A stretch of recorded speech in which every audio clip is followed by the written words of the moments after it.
So please join me in welcoming Will Obbard, Business Development Director for Trade Sales for Merlin Entertainment, Stephen Oddo, the CEO of Walks, and Peter Syme, Managing Director of 1,000 Mile Journeys. Welcome. Thank you.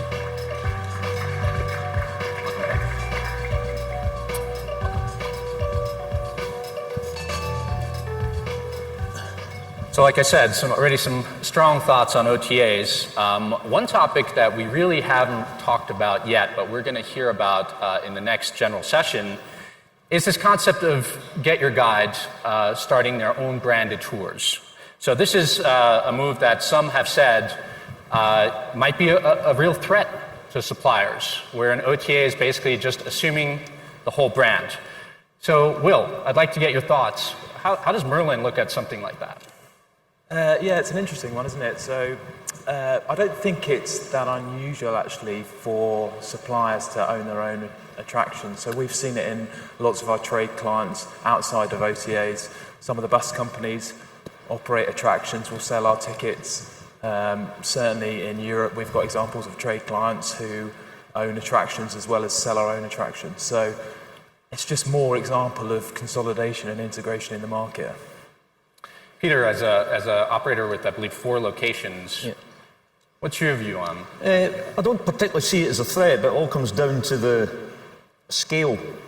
If you keep it in a certain scale, it doesn't become a threat, but if it grows, and at the end of the day, it's a heavily funded company that needs to get a return for that investment. If it grows and grows, then there's going to be a lot of operators who are not involved with it, who, in simple terms, are going to be pissed off. So it's all about scale and balance, and we've heard about balance before, and these things have to be tested, but it needs to be kept in balance, and I think Get Your Guide need to be very careful about where they take that balance. And Stephen, as a walking tour operator with about, I think it's 12 locations? About. How do you feel about this topic? What's your kind of general thought? You've kind of gone between doing your own distribution and now you're basically almost in competition with some of your distributors. So how does that? Well, I don't really think so, actually. I think it's a really great opportunity to partner. In terms of Get Your Guide with their own tours, a lot of those tours that they're running are actually they're partnering with suppliers, so there's some opportunity there. And then a lot of the services that they're offering are kind of more basic services, like concierge-based, skip the line tickets, things like that. And that's not really the business that we're in. You know, we're trying to focus on a little bit more higher quality, luxury day trip experiences, special access, and things that I don't really see any overlap there. So I'm not as concerned about it. But for the long term, for Get Your Guide, I think they should think about how they can, provide value to the whole marketplace that they have. And that's something that with this strategy, I don't know if that'll stay happening. But. So Peter, tell me a little bit about reliance on OTAs. How much of your business, if you're willing to share, comes from OTAs? I'm only exposed to OTAs of 2%. 17% goes through the trade and 2% goes to OTAs. But there's a couple of elephants in the room with regards to OTAs, and I think the OTAs are fantastic businesses from a business model point of view, and I think they're fantastic partners, again, in balance. But the couple of elephants in the room with them is they're not travel companies, they're technology companies, and they're big money technology companies. And big money is a miserable son of a bitch. It is never, ever satisfied. It's never satisfied. It needs more, and more. So it'll be interesting in 5 years' time at Arival and Kathmandu or wherever we are, if that 10% has moved to 40%, is everyone in this audience going to be happy? Because at the moment, we control the supply, we are the power base. The thousands of suppliers are the power base. But in 5 years' time, if that's moved to 40% OTA or 50% or more in the hotel industry, we have nobody to blame but us, because big money will want to get that percentage.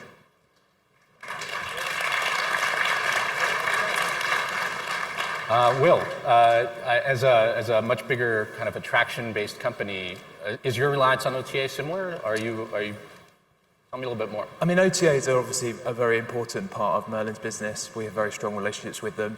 However, they are a small part of our overall sales channel mix. And it's important that we focus on all elements of of sales, so all the channels. So they're absolutely the growing part. You know, if you looked at our trade business 5 years ago, it was concierge, it was, you know, buses. They are definitely the growing part, but they're not yet for us certainly of a size that we're worried about their dominance. It's just about how you're using them and clarity of that relationship and what you want them to drive. That's the most important thing from our perspective. So, you know, giving us access to customers that we can't get ourselves, you know, showcasing our brand, and ideally getting consumers to book before they turn up in the market. If they can bring us that, then it's incremental business, and it works for us. So on that topic of incremental business, Stephen, you know, how should a supplier really be thinking about OTAs, right? Like, what's a healthy relationship, in your view, between a supplier and an OTA? I mean, it's great to be a great partner to the OTAs. You know, we spend a lot of time at walks trying to make sure that we run everything on a great schedule, that we're constantly in communication, that we're providing the best copy, the great videos, great images. And I think the relationships really are about kind of that collaborative spirit. Work with as many as you can, and the ones that work for you. You know, not everybody's trying to work with everyone, but if you're an OTA, I mean, if you're a supplier looking to work with an OTA, I think, you know, right now and today you have to get on a platform that makes it easy to connect to them, and really just make sure that you're providing them the best quality content, because you want to grow your business. And if that's your goal, not everybody's goal is to try to expand to many cities and you know, run large volume product, but if that is your goal, to get more and more access to customers, then I think it's a great opportunity to you know, take advantage of the deep investment these companies are making on reaching more customers. Because ultimately, right now we have a moment in the sector where there's a lot of interest. You know, we're getting more and more into the customer journey and tours and activities, and I think that's a really good thing. So while that's growing, you know, take advantage of it, work with it, and you know, there's time in the future to worry about you know, is this fair or balance or whatever. I think right now it's let's grow the whole pie, and then, you know, we can see how that plays out later on. Peter? Yeah, everyone has to make their own business decisions, but in business, you're only in control of your business if you have the customer relationship. If you lose that customer relationship, you're not in control of your business. Someone else is running your business for you, and that's a dangerous place to be. You've heard some examples earlier in questions about slight algorithm changes that can have a major effect on somebody's business. You don't want to put your business in that position.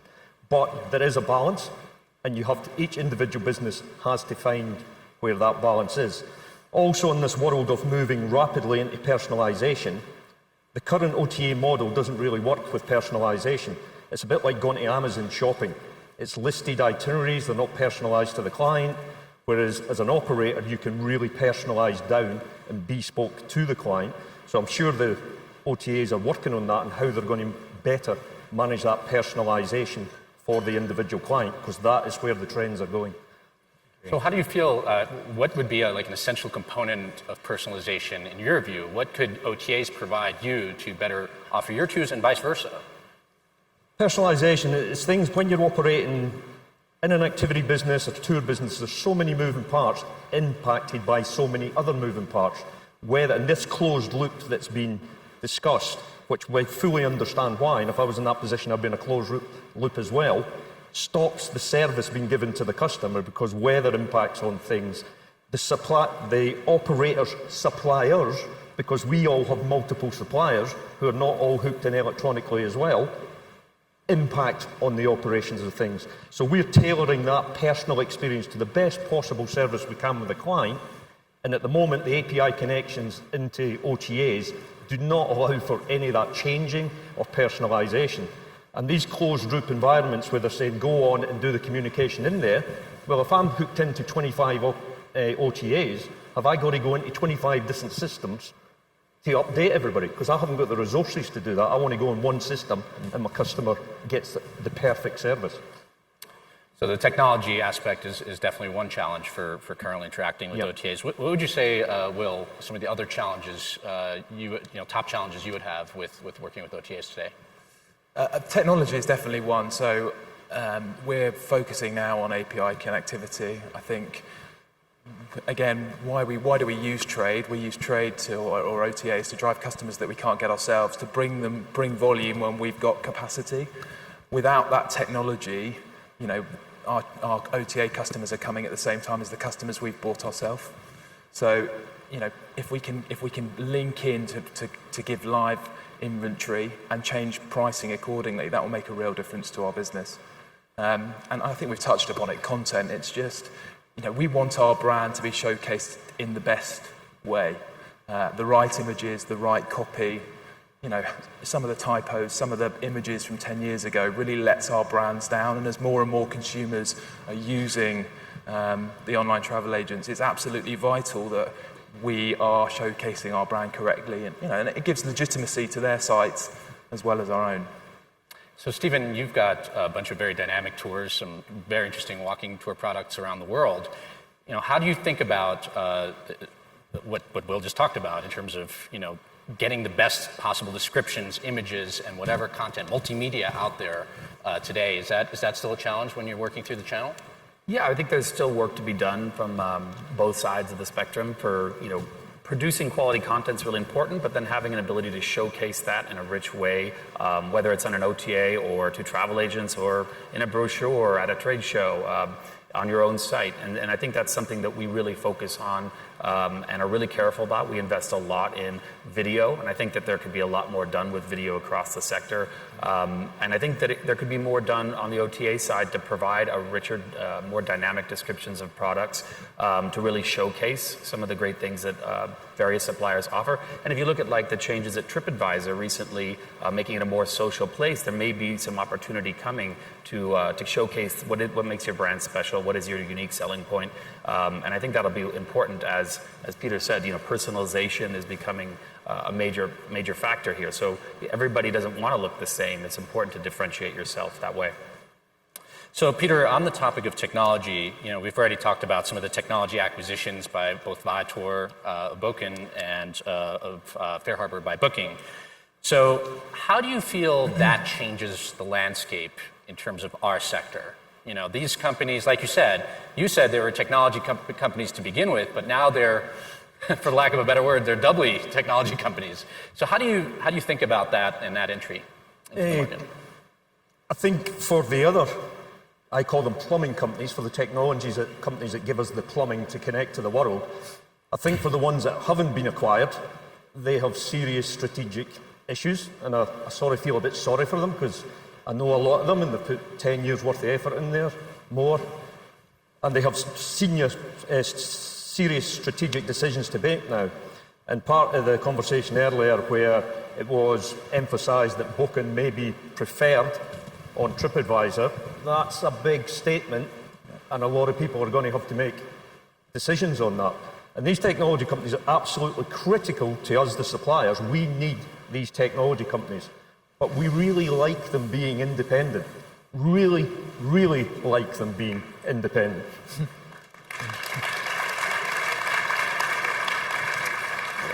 Will, any thoughts? Yeah, it's fascinating what's going on in the market at the moment. From our perspective, we have a reservation system that we're literally coming to the end of a 3-year rollout. So what does that mean for the future? Does that mean that, our listings on TripAdvisor or, Booking is suddenly going to go down the list because we're not going to suddenly change all our 120 attractions reservation system? Who knows? Certainly a worry, but you may be down the list, but I'd be very surprised if it gets to the point where you won't be listed because you're not linked into that reservation system. Yeah, just kind of riffing on that, I think that their goal really, for the most part, as you heard Dermot and Jen both say, is to get more suppliers connected. Yeah. There's still kind of a dismal percentage of online bookability for a lot of activities and tour operators. So I think that's the main goal, is to have an easy funnel for somebody to go ahead and get online. Whether or not that's a competitive thing down the road, I'm not sure that it is now. I don't think, if you look at how the systems are all talking to each other, they're very collaborative. It's not like they're shutting off connectivity between the various distribution points. And so, right now I think and they're also not saying you have to only work with one. I know a lot of operators, that work with both channel managers and platforms, concurrently. So, I'm not as worried about it. And then again, if you're an operator focusing on your product and what makes you special and what makes you kind of dominate your niche or really excel for your customers, then they're always going to, put you front and center. Yeah. So we heard Douglas ask Dermot a question, 20 or 30, and I believe he was referring to commissions. So let's talk about commissions for a minute. There's a lot of talk in this industry, and I hear this from a lot of suppliers here on the floor, is they're concerned, right? There are these increasing distribution costs that never seem to stop increasing. And so at some point, an operator really has to kind of really either look at their product and how it's priced or reevaluate how much of their product they're going to distribute.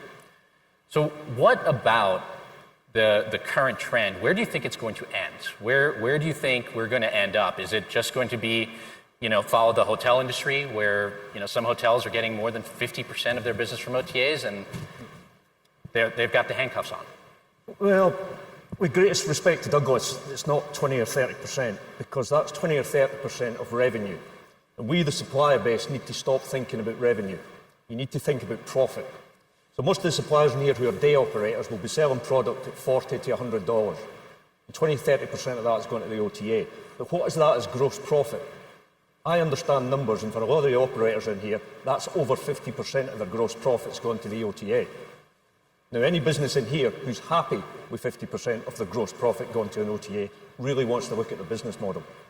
So 20% to 30% is unsustainable if you're running a business that you lose the majority of your distribution into the OTAs. It is sustainable if you keep your OTA exposure small, for sure, because you can use it as a yield manager to fill seats on buses or seats on rafts or whatever. But let's call it what it is. It's half the profit. So they are.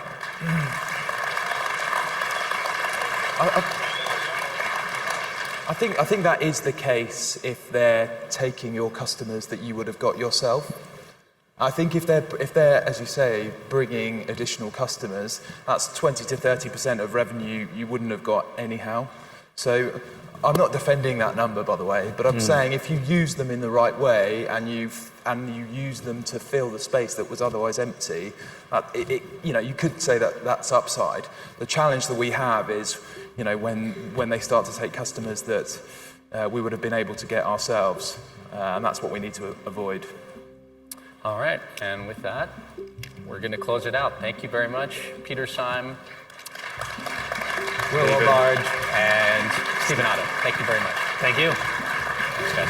Thank you very much. Thank you. Thank you. Don't forget to grab a t-shirt. Yes. And we are going to a break, so feel free to grab a cup of coffee in the networking lounge. We'll be back in about 30 minutes. Thank you. Grab my t-shirt. Denali Park zip line.